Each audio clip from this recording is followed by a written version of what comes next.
title Hot Summer Nights came about through, just thinking about show titles, and they often come from song titles. And then once you're in this rhizomatic culture, kind of everything's cliched. And it's not even like the postmodern idea of high and low, it's just like it's both and everything all together. So you have a fine art show, and then what seem to be, and to some extent, serious paintings, but they're not serious as well. They're kind of fun and cliched as well as serious images. And I thought, well, Hot Summer Nights is like one of the cliches. You've got the 80s, Richard Marx and Billy Idol and Meatloaf in the late 70s and stuff like that. All using that term, and there's a couple of movies made with that title. Most recently there's a Timothy Chalamet film called Hot Summer Nights, and it's kind of nostalgic and all of those things. And really, Hot Summer Nights are terrible. So it has all those connotations to it. I put together a really good playlist actually. It had all those nostalgic kind of songs. That was interesting to go back into that space and think about it in relationship to painting. Certainly there's an element of nostalgia, well, in my painting, but in painting in general, because it's like such an old medium. It's like been around for so long, and painting is nostalgic in a sense, particularly in a contemporary context. And it's interesting that it's still, alive and well and vibrant as a medium. So this is on a canvas tarpaulin, and last time we spoke in 2015, I've just started using them quite significantly. And I've stopped and started that before then and since then as well. When my grandfather died, he had these old tarpaulins under his house, and they had a smell and a history in them that was really palpable, really physical, and that was very attractive to me, to his history. They're kind of embedded in that history of the space, and so these paintings now, because they're stretched and they're commodified and be able to move around, etc., and roll and all that sort of stuff. It's just a way to retain that almost architectural history within the object, and that it's not just mine. It's really crucial that happens, that the surface is integrated with the painting, or there's a disjunction there. From where I'm standing, you can see the stitching from where this has been stitched and patched, where there's a puncture of the tarpaulin, where it was joined, where the fabric was, linked together. That's what you don't get when you see the image of the thing. The resolution isn't high enough once you zoom right in to see those kinds of details. So that's what's termed facture. The facture is like the indexical gesture of the creation of the thing. Not only do you have the indexical gesture of the creation of the painting and the way it's painted, but you've got that prior indexical gesture of previous human histories within the object. In these paintings, I haven't left any of that raw, but I guess you can see that on the edge of the painting, and that's left, you can see the stretched canvas. But I have been thinking about leaving that more apparent on the surface, but it just hasn't. I've been too interested in exploring images and abstraction on the surface to let that come through yet. Covering the surface, so it becomes a unified wall, or not completely unified, but a disjunctive field of paint. That object image thing, I like that tension between the two, rather than so this part is clearly object, this part is clearly image, those things this part is abstraction, whatever it might be. So those three things are very interesting.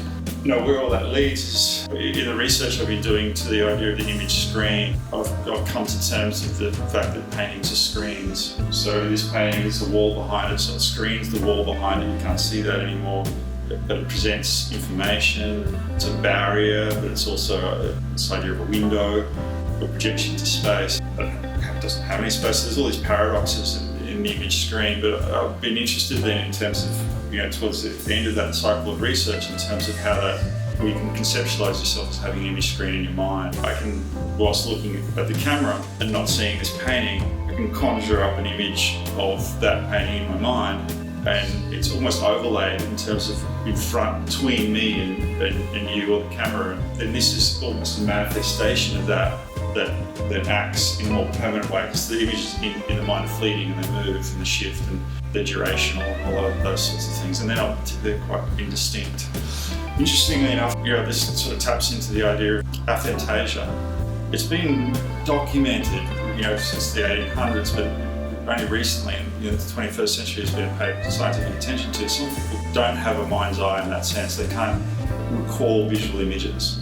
And I met a couple of them now, a couple of students who've identified as having aphantasia, and we've talked about it, so that they just don't close their eyes, can't conjure an image, so that painting will never come back to them in their mind.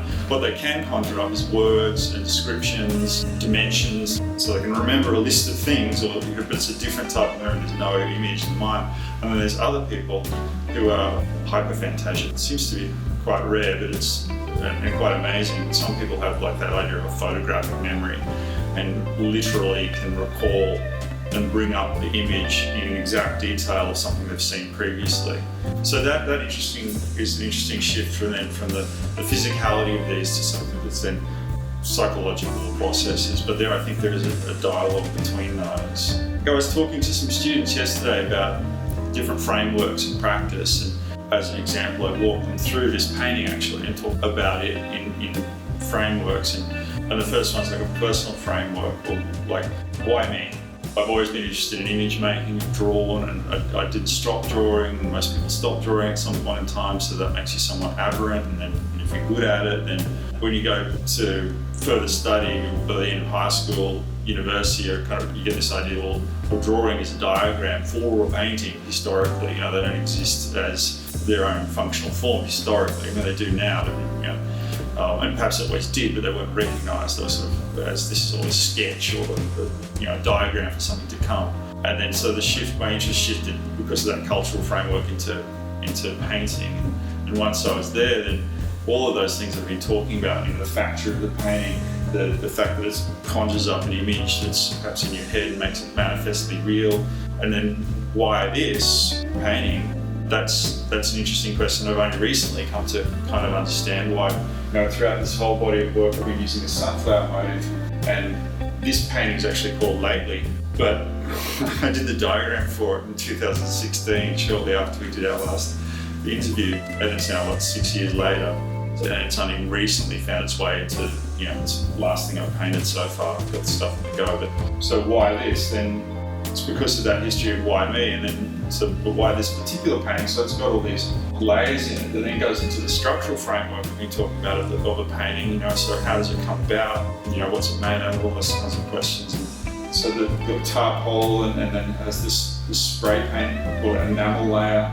It's the black and white, and then on top of that, this colour layer, and they're layers of digitisation that, as I said, the diagrammatic forms that I put together. In fact, the painting underneath it was a black and white copy that a drawing I was trying to do of a previous painting. I was thinking, well, how would that work if I painted a painting as a drawing of a copy of a painting I'd already made? That sort of crumbled in on itself because it was too diagrammatically formulaic, and it ended up kind of destroying it. You can see patches where it's worn, but just destroyed. So there's this process of painting that I got very interested in. And then the cultural framework of this kind of imagery that I've been playing around with, it sort of stems back into take it back a long, long way, like through the history of painting, the idea of the mark, and even beyond the painting, it's just scratching onto the surface of something. You see that permanency. The still life, obviously, comes out of the Dutch still life paintings, a memento mori of flowers so they don't die, and of fruit and vegetables and game meats and animals. So they become these, they're not mirrors, they're the images that remain intact hundreds of years, and then they're commodities themselves because they reflect the commodities that people want. So they get bought and sold, and so it comes from that history of painting, and that has never died and certainly waxed and waned. And I wouldn't say that still life painting is the most popular genre, or certainly not academically the most endorsed thing to be doing. But it's almost a trope that draws into those cultural heritages, and I think because it references those histories of still life painting as an image of an object that becomes an object that remains an image. That paradox is very interesting to me, and I think that's why the image, I sort of gravitated towards it rather than pushing more towards something that's landscape or something that's completely abstract. Beyond that, then I think this image of, I've been looking into Jungian psychology as, since I finished the research that sort of came out around the Poetics of Painting. Because in that research, I was asking how a painting was made, how technology influenced painting, how technology was influencing my painting, all of those sorts of things. And that I sort of found some answers to. But the thing I avoided was sort of talking about where did those images come from within memes or within culture. And I think Jung provides some really interesting answers to those things. That, in his point of view, the job of an artist is to dig into the subconscious or fish into it or raise things up from it.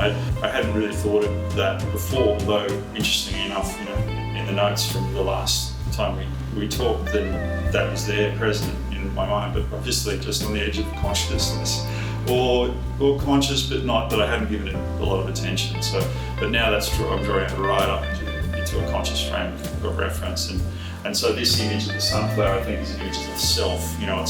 It's a self-portrait amongst other things, but it's also a mandala form. And when you get close to this, it's almost like a stained glass window or a Tibetan sand painting. It's very meticulous and controlled. But as an image, it's wild and chaotic, so it's paradoxical. But I think it is drawing, so that wild chaos, the stuff that's buried in the unconscious, that's coming through, but then it's consciously constructed in a way that it represents the self symbol. And also there's the caduceus symbol, which is like I've been fascinated with for years and years, and the symbol of the two snakes twirling around the column and the wings at the top, and then the transcendence. Interesting enough, my father was a doctor and my whole family has been involved in medicine, so that symbol is probably something that I just noticed or paid attention to. And it's a really profound symbol of transcendence, of oppositions, two things opposing themselves and actually needing one another to rise. So the snakes don't rise and get off the ground without opposition and tension and difficulty. So although they seem in opposition, there's times when they come together and touch. And snakes fight like that, and they also mate like that. So it's like it's both war and love. And it's necessary. It's necessary in painting to have those tensions, I find, between these two oppositions for you to get better, for the paintings to evolve, and for you to rise in some conscious state within the work. And the idea is that they meet at some point and recognise themselves as the same, and then transcend. I haven't experienced that bit yet, but maybe that's to come. The layering comes through a procedural process, but also a conceptual process. Procedural process, manual, and over time, and the conceptual process, cerebral, still over time, but they play off one another in the work. It's again connected to the idea of the image object. So when the surface is homogeneous and it's transparent, and that was in the past in painting, may have been ideals, the Paris salons, etc. That's exactly what I wanted to know. You don't see the brush stroke, you only see the image, you don't recognise that it's on a canvas. It's seamless and cinematic, really. So it's proto-cinema when it's in that format. It was interesting early in my career in realism, and people were saying, "Oh, you're kind of interested in photorealism." I was never interested in photorealism, so I was interested in this idea of what an image was and what realism was, but people misunderstood what I was trying to do. I was never interested in pursuing things to look like they were photographs. I was interested in looking like they were from photographs. So that sort of process is there. So, and in looking at that, then I realised there's different ways of making an image, right? So that you can, when you hand draw something, you eyeball it, and you're looking at something and you draw it from life, which is a skill I really developed, but hardly used now. I'm a great freehand eyeball drawer, do a portrait and look like you, all those sorts of things. But that's a mode of representation that for me didn't represent the world that I exist in, or the way the culture that we're currently in. I feel that my vision is always mediated.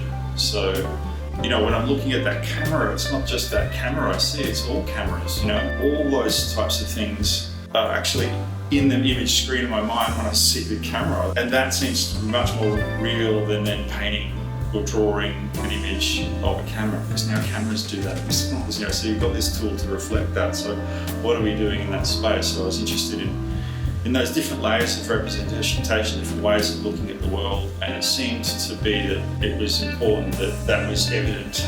And we talked about authenticity before, that I was somehow authentically doing that. So acknowledging all those ways of looking in the work.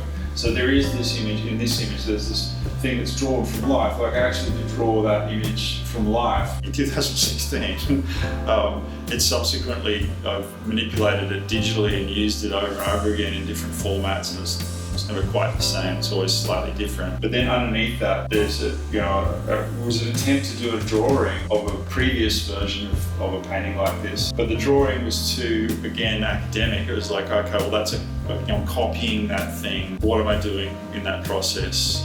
Why am I copying that? Then there's these two diagrammatic functions that Deleuze and Guattari put forward, this idea of a schematic diagram and a vectoring diagram. So you can see in the image there's like a schematic diagram in places, which is like the diagram's prescribed to what you will do, and you sort of colouring in by numbers or filling or drawing the line that you see in an image or whatever it might be. So the schematic diagram is planned, and then within the image also there's always a balance between that where things have been erased and swiped, or where the paintbrush goes down and makes a mark that's better than what you plan to make in the schematic diagram. So there's a push between the vector that goes away from what you planned and the schema that takes you towards what you planned. So ideally then you wander off in the painting, and in this painting it wandered off a lot. And sometimes that's really overt, like so the graffiti aspect here, where I've drawn over this, or I've sprayed over this and then painted back over the top of it. So the spray mark, I literally did, well, I taped this bottom part off first of all, so I was like conscious that I was going to disrupt the vectoring mark I was just about to do. And then I got the spray can, shook it up, closed my eyes, and made this kind of gesture across the bottom, like a signature, but without words or without thought, and so it's just all indexable action. But then I've gone back over the top of it and treated the vectoring diagram as a schematic diagram and painted in a controlled manner this pinkish Naples pink over the top of that. But then that wasn't enough either, because you get to this point and then I just wipe the brush off.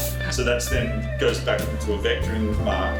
So the push and the pull between what's controlled and what's uncontrolled is throughout the work, and then that manifests itself in layers. And sometimes you can see them, they're overt, like the ones I just pointed to, but other times they're not so much, and they evolve. I'm using really small brushes with the oil paint, so size 2. What I've been interested in is I'm doing that because when the paintings scale up like this, and when the paintings scale down, the brush is always the same. So you get this, it's almost like a pixel size that travels through the paintings. You can look at the small ones, you can look at the bigger ones, but gesture's always the same. And that's an interesting kind of restraint that I've been using in the oil paint. I've used different brushes for the aerosol and rags and stuff like that. But then that allows for the control, so you only can get a certain level of width or thickness of it in the stroke, in the way it's painted. But then when you get close enough to it, then the whole thing breaks up into abstraction. Because of the way I'm applying the paint, no mediums, just raw oil paint, and I kind of have a pact with myself that if there's not enough paint on the brush, then I've got to get some more, because I want the paint to be a physical thing and that to be evident. The small brush allows you to get lots of variation in colour and tone. And when I paint with a couple of dozen brushes, just fingers in my mouth. I'm like swapping them out and getting more paint. So there's a lot of paint, but there's only small brushes. It's a paradox again. Lots of paint, small brush. That seems to work for me anyway. That allows the painting to have all that detail, but then also all that texture. In the past, made paintings that are very textural, very heavy, and there's a couple in this series of works that have got heavier surfaces built up. They tend to be the surface rather than the paint. This is not palette knife painting, and I'm not interested in the materiality of oil paint to the point where it's like an overt thing in and of itself. I've been fascinated for many years. Particularly, for the last decade, I was going, well, before the pandemic, I was going to New York quite regularly. New York's, a lot of the artists in New York are not from New York, so they're from all over the world. So there's an international idea of painting. But beyond that, I'm very interested in the New York school of painting, which comes from the sense of abstraction. And then that comes out of European models of European immigrants, Koenig, etc., came across it with academic training in salon-like practices, and then they devolve and re-evolve as abstraction in various ways. And that lineage of abstraction is just as, or perhaps more interesting to me than the lineage of representation. Although the two are connected, right? So you get, Van Gogh and Soutine and Van Gogh both have very strong influences on the New York school in terms of colour and gesture and all of those sorts of things. And so that's a dialogue that's very interesting to me. And I think evident in the work, so when people say, there's this graffiti element in this work, I say, well, yes, but that's not my culture so much as it is embedded in the culture of painting that I'm interested in. And you see that then, like in artists like Christopher Wall's paintings, black and white, which is evident. I've been thinking about his work when I was doing that black and white. He's not a graffiti artist, but he's interested in that line. And I've never had a street practice, and I'm not interested in that particularly. I'm interested in what comes out of it and being exposed to it, and that then comes back into the studio-based painting. That's a long way to get to where I really wanted to talk about, which was Milton Resnick's paintings. And I've been interested in abstraction and figuration for the longest time throughout all my practice, all the way back to childhood. I can remember making an image on a board, and I painted this thing, I drawn it, painted it, and then I got one of Dad's silicone tubes out of the garage and squeezed all this transparent goop onto it. There was something in that materiality of it. And in Milton Resnick's paintings, he got interested in the paint, and his idea was, well, I don't need a schematic diagram to make a painting. I get the paint, I put the paint on, and I keep putting the paint on until some magical sense of stasis occurs in the work. And that sounds all well good, but you look at the images online, and it just doesn't work. It just doesn't translate. In some cases, they're at least hundreds of pounds worth of paint on, and they're monumental. Some of them are the size of billboards, they're massive. So they're very physical, very big, very painterly, all paint, no image, but the paint and the size of the canvas then becomes the image, and it doesn't translate. You actually have to be there and feel it. And people say that about Rothko's and stuff like that, and that's true for Rothko's for sure, but it's really true for Resnick's, because Rothko's work at least has delineations in some shapes and voids and forms. And Resnick's work has no delineation for the bulk of the practice that I'm thinking about, which is the work he did largely in the 70s and the 80s. He did come back to figuration in the 90s. The works that he's most renowned for are these fields of paint, and they hover and they resonate in such a way that's just magical. It's like this static in this massive field that's encompassing, and you feel it as much as you see it. Yeah, it's a really thrilling experience. So that's been also in these works. And one of the things I enjoy most about them is not, well, I enjoy them as images, but I enjoy them just as much as objects when you're up close and you're just seeing, there's a twin to this one, the one that I painted before, which is called Kaleidoscope. And they're kaleidoscopic. Just like a kaleidoscope, they seem to move and shift. They don't seem to be static. So there is a little, I think I have been able to learn a little from Resnick's work, and it is in this work. And homage to the master, it's not there yet, but maybe towards the end of my life I might get there if I live long enough. But I've been starting to become interested in my palettes. I've been exhibiting those as well. And I've started to paint the palettes alongside the paintings in a vertical manner. And the paintings that I'm just about to embark on are this size, but one of them will be the palette and one of them will be the image. So one of them will be unconscious, largely. You can't be completely unconscious because it's physically there, but I'll pay not terribly much attention to it. I'll just squeeze the paint out and wipe the brushes on it.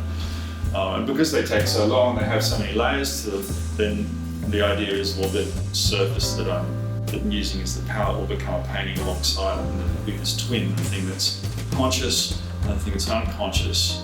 And just as there's unconscious things coming through this image, I imagine there'll be conscious things that will come through the abstraction as well, as the paradox of Resnick's work. So that's it's in the work, in these works, but I think it's going to become more overt as we move forward between those two spaces of the conscious and unconscious, which takes us back to Jung. In terms of the idea of the painting as a window, then I think if you stand back in this space, you can actually get almost 50 meters away from it, and it looks like a little dual window or an image into something, and that still functions up to about 10 meters away, and then you start to acknowledge that, it's got some facture to it, and then once you're in the space, the facture becomes really evident. And when you get up close, then yes, the window breaks down and it kind of comes back out at you and sort of surrounds you, so it opens up in a different way. So you'd expect it as you get closer to a view of something, that you understand it more, that it becomes more clear. But that at some point in that process of getting closer to a painting like this, the resolution shifts between those scales, and I think that's what we're talking about. And that can be connected to Deleuze's idea of the fold. And the fold itself is, in the Baroque period, considered to be a divine element. So you see lots of folds in fabric and Bernini sculptures, where like the one most famous one is the St. Teresa image, where there's sculpted this marble, so it looks like a doona of twisted fabric, and that's meant to represent the ecstasy of the emotional state. So it's been connected to the divine, and the idea of a fold, more theoretically, is that you have something that's a plane, and then you fold it, and so it goes from having two sides to then four sides, but they're all connected, and you fold it again, it becomes 8 sides, and so on, indefinitely. And exponentially, it just keeps going. And the more you fold it, the more sides you have, the more complex it becomes.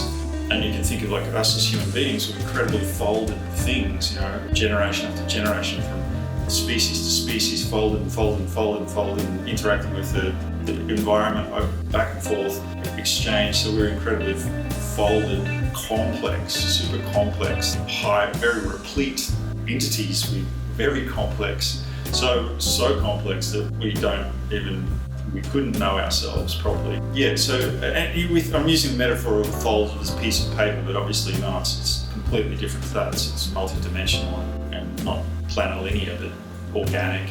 And then the idea of dimensions come into that too. How many dimensions are there? Well, definitely more than we see. We know that for sure. So in the image you're looking at through the camera, it's a 2-dimensional image. It has height and width. You don't actually get to see the depth of it.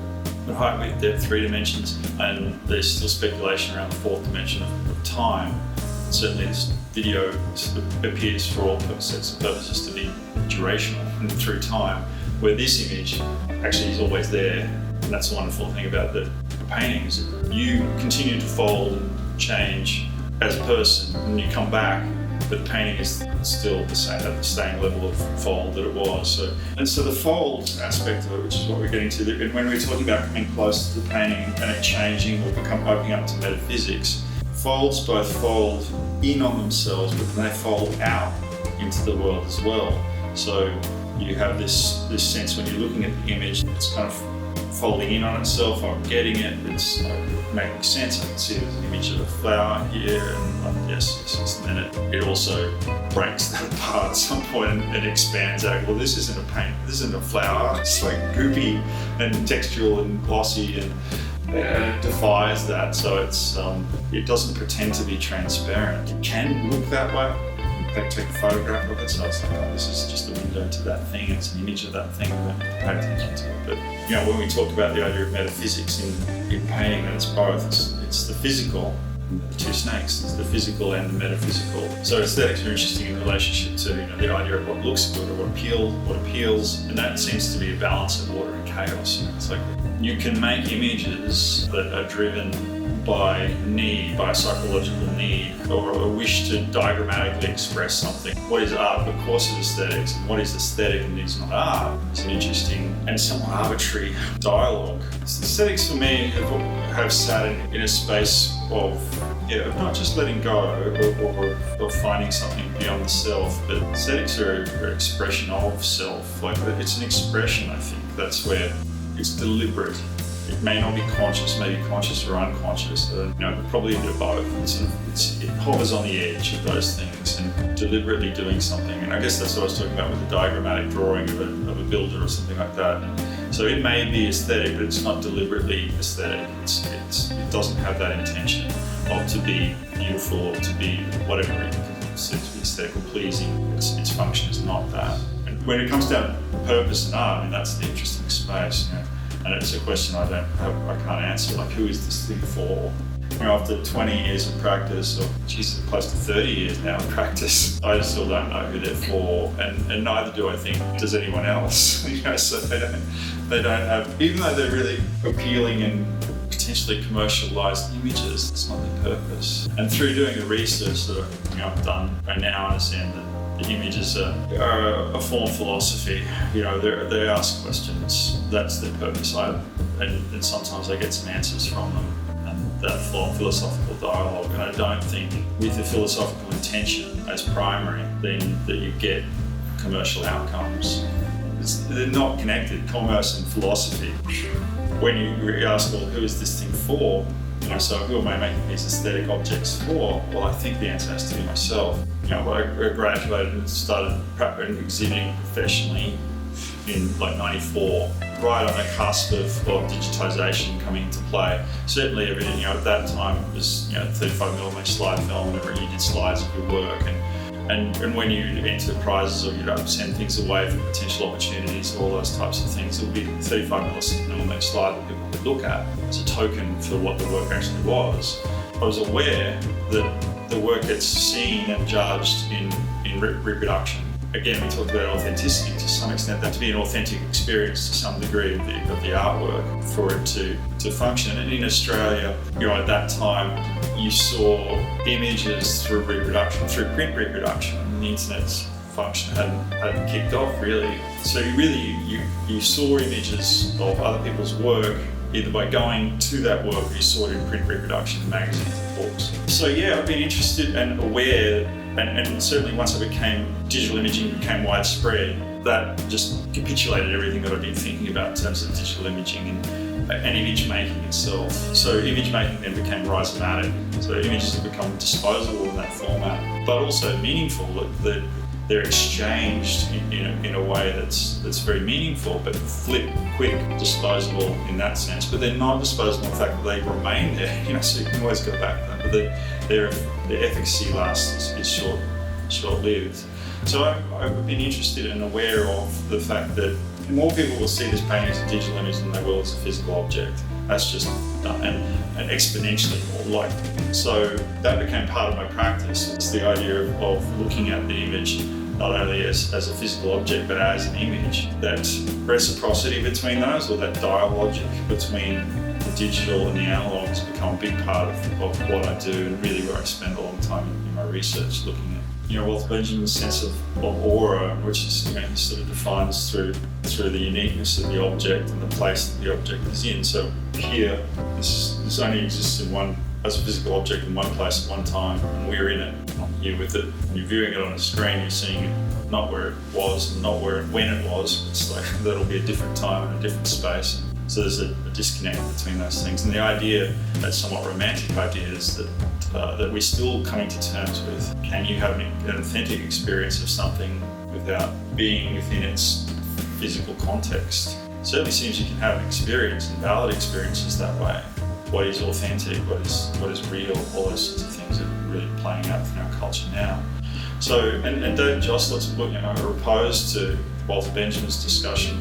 Aura now in digital contemporary culture is replaced by buzz. It's how many times something is repeated and how many times it zaps around the rhizome of the internet and how long that lasts. So something going viral is like the idea of the rhizome, getting infected with this image and people talking about it, etc. And he was saying, well, that replaces aura, so that it still has awe, people are in awe of it, but it's in awe through transmedia on lots of different screens and all those sorts of things. So that's like valid and important. So the aura is, I think, in Benjamin's sense, true, that things have a resonance. And like I was talking with Milton's work, then his work is definitely the case. It has this aura. Aura is a very difficult thing for him to define. I think in painting, it's an actual physical fact that occurs. And what you can do through being in front of a painting is you have a body and you move around it from side to side. And as you do so, then the light hits it in different ways and you experience it in different ways, prospectively, in terms of bodily scale. And so the digital space encourages us to think that we are really just eyes and ears, that we're just ocular and auditory.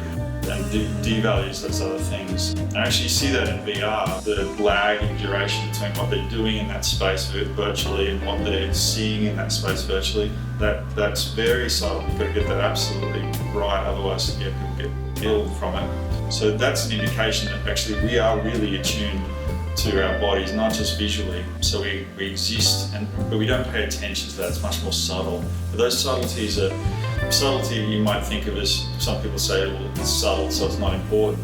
It's subtle, it just means it's hard to recognise. But sometimes the subtle things are far more significant, and they've done scientific tests on that in relationship to pheromones and things like that people are not even aware of. So theorists like Weevil put forward the idea that we're in a post-medium condition.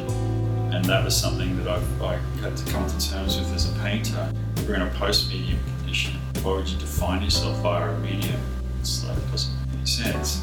The idea of a post-medium condition is that, of course, everything's seen through the ubiquitous device of the personal computer, and it doesn't really matter whether the personal computer evolves into a VR headset or whatever its future is.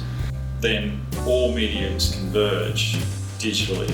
So you can shoot something on film, but everyone's going to see that. Well, most people are going to see that, not as a film projection, but as a digital projection.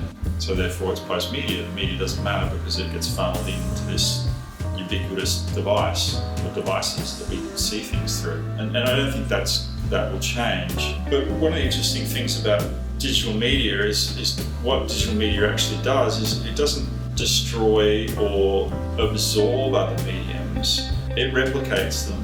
And you actually see that morphologically in the way they're made, and the way it looks. It is a code, effectively, that can replicate other codes, visual codes and auditory codes. There's been this idea, this hanging on to analogue mediums. There's been a resistance to digitisation. It's like the post-human. It doesn't mean humans are going to disappear. The post-medium is kind of like the post-human in that sense. We're changing, we're evolving, and certainly things are converging digitally, but those past mediums still exist. Sometimes they get brought in almost to their entirety in a digital format. Certainly drawing is being replicated on tablets and through chirographic devices that turn it into a technographic image. So there's still outcome-based differences in terms of, well, one exists as a file of code and the other exists as a piece of paper that you have to look after and do something with. One's material, the other is immaterial because it's on the pad, it's in there and it requires electricity to run it, but it's transmaterial and you can look at it on another device. Yeah, so you can get a sense of the post-media in that sense that yes, we're in a context that I certainly acknowledge it, that everything is seen, at least in some sense, through digital media, but it doesn't take away from the fact that analogue things are different. I think you have to admit that all the things that the digital absorbs in this post-medium condition doesn't destroy those mediums, nor does it invalidate them. Film has a particular quality in both as a projected image and as a process of making that digital can copy, with a lens flare and stuff like this, but it's not native to that medium. So is it less authentic? No, you can't tell the difference. But maybe we have these subtle ways of telling and knowing the differences. I think they're quite significant actually. And I think we know that materially when we touch the surface of the table and understand that it's Formica or laminate versus wood. You might not be able to tell the difference by looking at it, but by touching it, yes, there's a different texture, different temperature. And you might think, well, they're not important because it's all about the image. Well, they're really important as humans. So following on from the post-media, that idea of being in a convergent situation where everything's merging and coming together. And you think of the dialogue within art, and certainly within this painting is one of modernism, leading to postmodernism, leading to potentially meta-modern condition. You can think about that in terms of as a thesis. This is a way things should be. It's coming out of the late 1800s and is emergent from the Renaissance and onwards, culminating in somewhere in the 20th century, probably very early 20th century.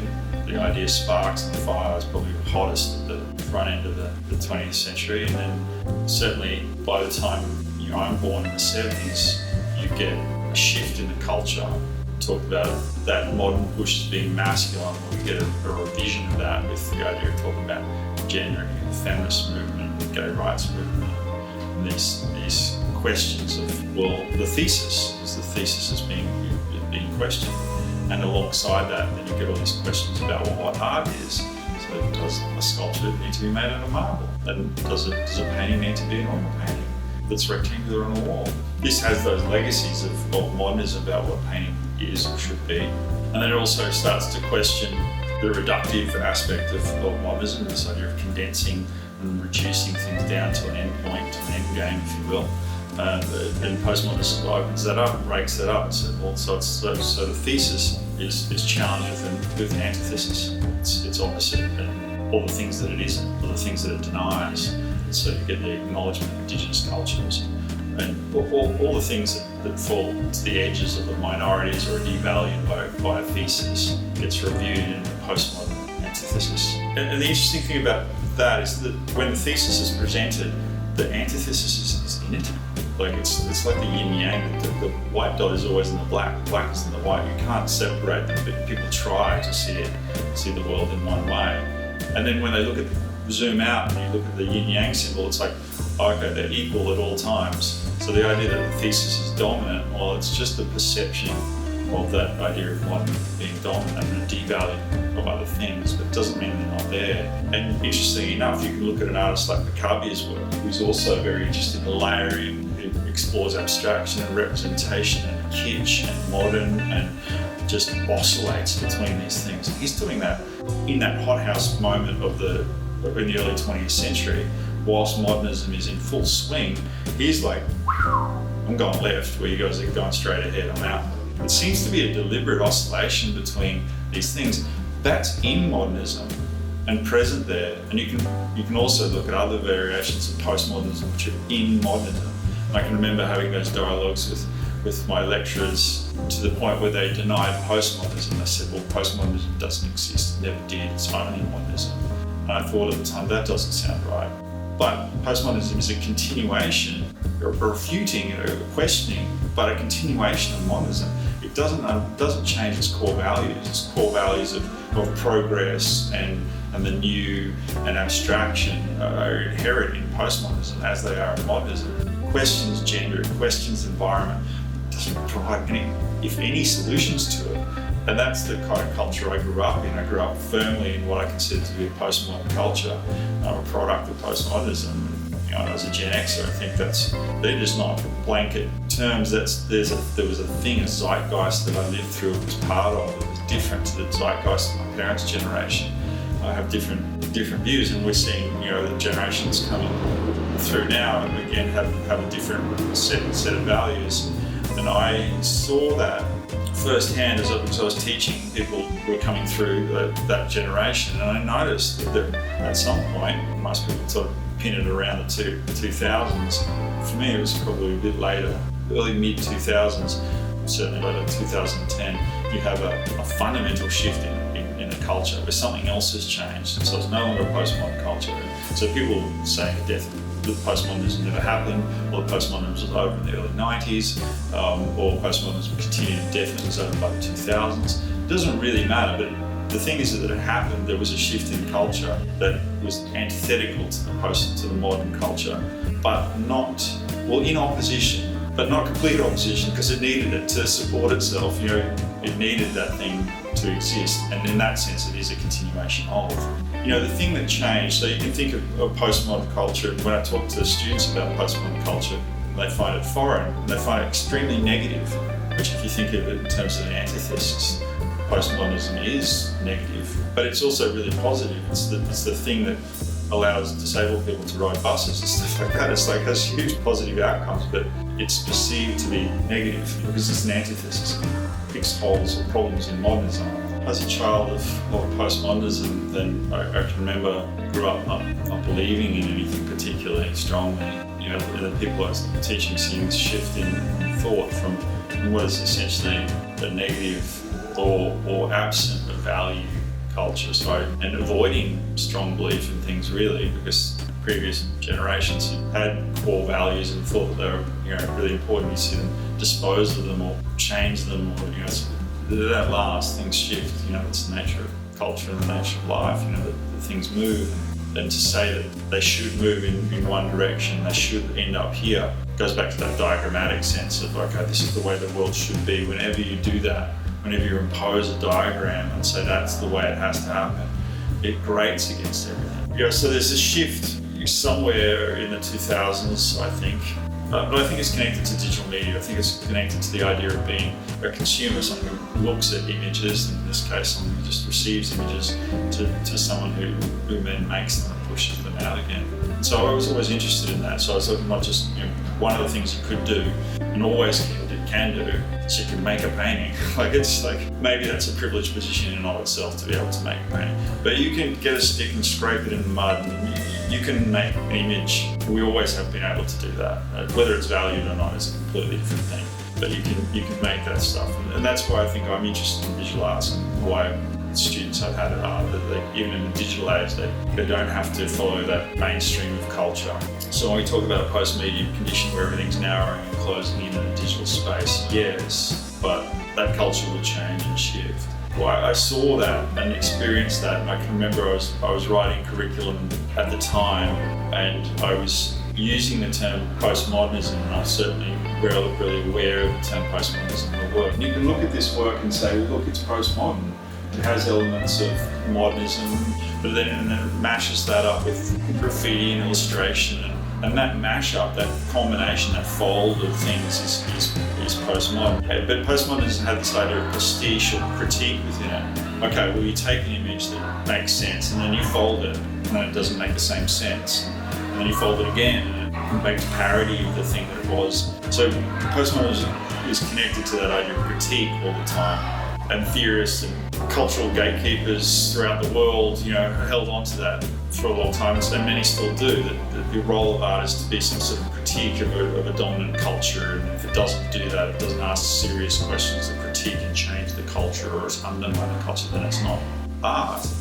But I don't think I ever did really subscribe to that. I was interested in the fold, but not necessarily interested in the critique. And that's in modernism too. Or most people would say, Warhol's the start of postmodernism. I look at that slightly differently, I think, because Warhol was the first to do it, or even if not the first to do it, but the first to make it publicly known. In the same way that I see Duchamp as like the first to question art in terms of, well, can that be art? Warhol was saying the same thing. It was essentially the same gesture, but they're connected in that modernist legacy. So I think because he comes to that end point where, Warhol's work, he sort of takes this commercial culture and represents it and say, well, can that be art? I didn't think Warhol was saying this is art. I think he was just saying, it was the Duchampian notion of you take this photograph and I'll change the media and reproduce it, still screen it, and then is that art? He didn't really answer that himself. He kind of just laughed it off and played the trickster all the time, as did Duchamp. I think that's part of the modernist legacy because it's new, he's presenting new things. And I think for me, it becomes postmodern when it's done again, and it repeats itself overtly. You could say that Warhol's legacy is within this image of layering and repetition, and the fact that I've been using the sunflower, etc. So he set something up that then steamrolled and continued on. And the Duchampian legacy of the found object is evident in the tupole and the support and things like that. So it taps into that, but it's uniquely postmodern, I think, because it does it not for the first time, but it's the second, third, fourth, fifth time. I don't know how many times it's been done. But when things can be folded infinitely, so they can become infinitely more complex. So postmodernism can become infinitely more complex. What is the optimism that we start to see in the 2000s is that you can look at something folded and acknowledge it as folded, but you can look at it as just one side too. You can think of it as just, that's the first time I'm seeing that. I'm just going to take that for what it is. So you can take a origami swan that's been folded and look at it as a sculptural object, not as a piece of paper. So it's much more complex. It still is a piece of paper, so it's still something modern, but it's been folded to this postmodern thing, so it's really evolved. And you can fold it again so it looks like something else. But you can just acknowledge it for what it is in that state. So then if you accept things for what they are, as well as what they have been or what they could be, then you end up, I think, into a postmodern scenario, which is no longer antithetical, where you no longer have this is the way things should be. No, it's going to be these other things. And then you go to the state, well, well, what is it now? Okay, well, it has been that, I can acknowledge that, and yeah, it's had this opposition to it that's changed it. Well, where are we, what is it now? How can I appreciate it in the present? And so it can be both and. It can be both canonical and both what it should be, or in terms of some sort of code, and then it can also have a critique to the code, or a messing of the code, or a folding of the code. And then it is this new thing that might be just as, or is simultaneously both. It's both authentic and inauthentic. And you see that in a lot of contemporary arts practice, where it's both ironic and sincere at once, and as well as in isolation. So you can look at it from this side and go, okay, well, it's a critique, and you look at this side, no, they actually mean that. And that's then filtered through to culture. And you can see it in politics. So when Barack Obama became president of the United States, that is the ultimate form of postmodernism, where the master-slave complex flips. And literally in that context, the slave or legacy of slavery becomes the master. But it was immediately followed by Trump, which is just this mess of contradictions, both ugly and reviled and glorified and saint-like to different people at different times. Really complex, super folded, not necessarily aesthetic at all, but real. What's happening now, and it was like, okay, have to acknowledge it, a real presence. I mean, hopefully these things don't end up in that space where they're so folded that they're just ugly, which can lead to that. So we're talking about then that cycle, that final cycle, as a synthesis of both antithesis and thesis, modernism and postmodernism, leading to a meta condition. It's not a two-part solution. Take one part modernism, one part postmodernism, mix up, shake and serve over ice. It's an amalgamation of the two. Like postmodernism, it comes from modernism. So I think the metamodernism is appropriate because it's meta, it's over both. It transcends, but it was also contained within. Yeah, so if you look at the metamodernism as an answer to, or as a synthesis, which I think it is, of modernism and postmodernism, of course metamodernism is contained by its forebears in postmodernism and modernism. It doesn't escape it. It swings within a pendulum swing. It's not a wrecking ball that breaks through, it actually is contained within it. So it's somewhat comfortable in the terrain that it was in, which is why I think we're not finding immediate answers to the postmodern thesis of, let's say, it's evolving. So gender is evolving, environmental consumption is evolving, value, commerce is evolving. But they seem to be within the terrain. But I think when we're in it, I'm much more comfortable. And as everyone I speak to in the creative field, much more comfortable with the idea of a meta condition than they were with the post condition. The postmodern condition seemed to have problems inherent with it that constantly pointed out problems. Everything had to be a critique, so it's exhausting. And nothing's real because everything's based on something else. Well, things can be based on other things, and obviously, nothing's new under the sun. But they express themselves in new folds and new ways, and they can be both. And so I think for me, someone who's always been interested as a postmodern kind of kid, very interested in postmodern culture and popular culture, high and low forms, things that were serious, things that were funny, things that were both at the same time. All that stuff is there. We gravitated towards that, but it wasn't mainstream. And then when going through academia, you move through those cycles of understanding and research and the trends that sort of swing around that, and then what's popular and what's not, and the waves of those. After close to a 30-year career, you see these things. Sometimes the work's popular and people pay attention to it, and it'll disappear off the radar for 10 years, and it's like, okay, well, I'm travelling the same journey, but the culture's swerving in and around it, and it touches. It's again like that Caduceus thing, that you're doing your thing, but only infrequently becomes valued. So yes, metamodernism feels like the right fit for where we're currently at. And the thing I like about the meta condition, but it's also dangerous in the meta condition, is that you can have both and therefore when you have both and, how do you orientate? How do you know value? What is good? What is bad? How do you make those sorts of decisions? And increasingly that leads us to the conclusion that was a postmodern conclusion that came out of language, that you made that for yourself, you made your own truth based on the things that you curate for yourself. So there is no meta narrative that's part of modernism. There's a critique of that in postmodernism. And in a meta condition, meta narrative has become meta-narrative in that there are still big stories going on, but they're fragmented and shared throughout this rhizomatic pattern that is so convoluted and crosses over itself. It's not just the snake coming back and touching itself, it's like a spider web on a spider web. The fold is so dense that it's very difficult to navigate in a coherent way, and you get breakaway chunks of culture and radicalism within culture, and radicalism starts to lead mainstream. It's a dangerous time as well as a exuberant and wonderful time, but it has great problems and doesn't necessarily lead to great ends. When you look at digital imaging, let's go back to that for a second. Digital imaging is different to analog imaging, and it's different on 4 fronts, and let's see if I can remember them. It's multiple, so this is singular, but digital imaging is always multiple because it can be, even if it's singular, it can be reproduced in its exactitude because it's code multiple times. And then because it's multiple, then it opens itself up to be mutable, and that it can change. So you can take an iteration of it. It's not the real thing, so I'm not cutting a hole in this, which is what I might have to do to change this, or scraping it back. No, I'm just adding to it in another iteration, so it changes, and there's potentially can change infinitely in that space. And it's always complex.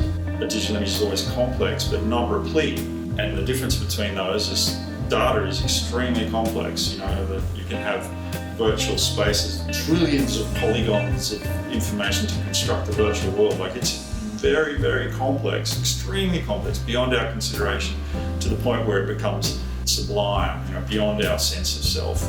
But it is terminal. It comes to a point and you can track it digitally. Because it's digital, it's made of code, and there's a certain amount of units within it. But in an analog physical space, which the digital exists in as well, but follow the logic, then this painting is replete.